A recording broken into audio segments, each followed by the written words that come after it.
Whenever you come across any mathematical formula, your focus should be on this question mark. We will first look into right angle triangle.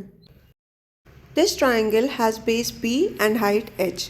Make a copy of this triangle. Rotate this 180 degree and attach it back to form a rectangle.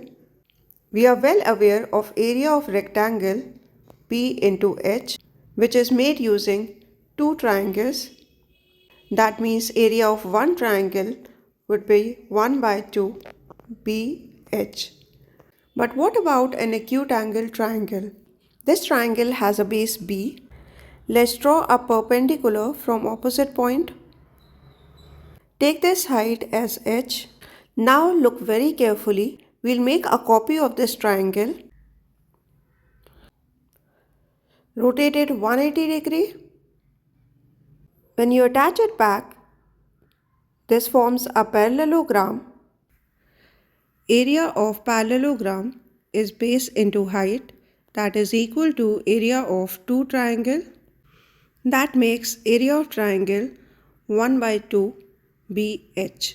Lastly, we'll prove this area for an obtuse angle triangle. Again, draw the perpendicular to the base. This height will lie outside the obtuse triangle. Use the same method, take the copy of this triangle, rotate it 180 degree and attach it back to form a parallelogram. Observe carefully, this height is same as of parallelogram. We get area as B into H equal to 2 triangle, and we have same formula 1 by 2 BH for all the three cases.